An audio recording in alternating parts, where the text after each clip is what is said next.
Legalized tampering in full swing and underway.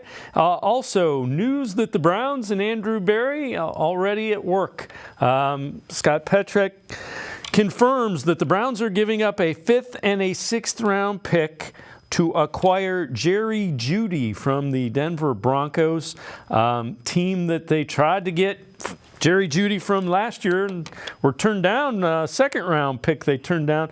But in the trade, Browns are giving up number 135, 5th round, number 202, 6th round.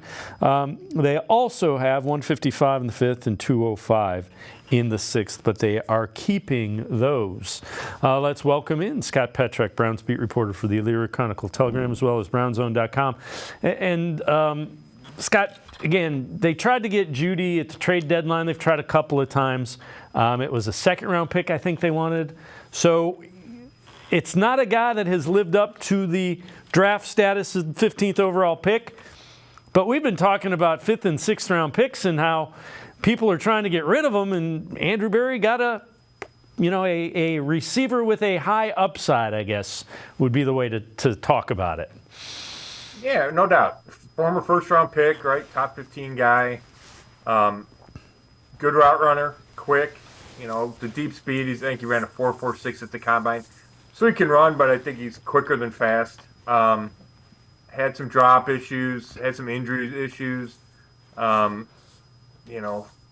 to talk a lot. He kind of got into that thing with Steve Smith Sr., who criticized him. He could hear the criticism from him and on social media and reacted to that. But, I think he's a guy with a lot of potential.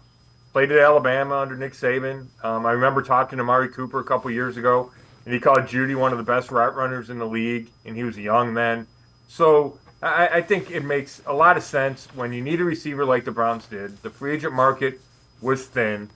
To go and get a guy like Jeudy without having to give up much, right? You said the 5th and 6th rounders. Not that they're throwaways, but Andrew Berry likes to stockpile them so he can make deals like this. And it's, like everybody says, it's low risk, high reward. Yeah, and the 5th and 6th rounders this year in particular, there are fewer underclassmen, and there are more people going for the 5th and 6th year of eligibility in college, so that those later round things have been compressed and squashed. Brad Spielberger, Pro Football Focus, tweets this out. It's really, Brad was on the show last week. Since 2022, Jeudy is one of 5 players with double-digit receptions, gaining 40-plus yards. Tyreek Hill is number 1 with 16, no surprise there. Amari Cooper is number 2. Rashid Shaheed of the Saints, Mike Evans of the Buccaneers, and then Jerry Jeudy. So 2 home run threats for Kevin Stefanski and the Browns. And the flip side of that is Deshaun Watson likes throwing the deep ball when he's healthy. Yeah, he certainly does. Now, it's hard to tell if those 40-yarders come on go routes or they catch and runs. Either way, you want that explosion, the explosive element from your receivers. And I think that's been lacking a little bit the last couple of years, especially outside of Cooper. I think Judy's had his most success on those in-breaking routes, the deep crosses, just the in routes.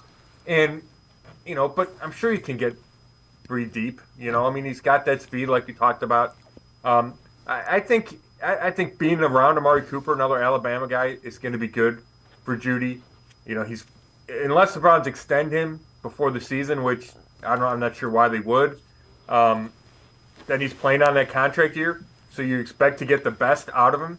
And again, this is a guy with a lot of talent. An All-American at Alabama, a couple 1,000-yard seasons at Alabama, a really good route runner. So I think there's reason to believe that he can add elements to this offense that were needed.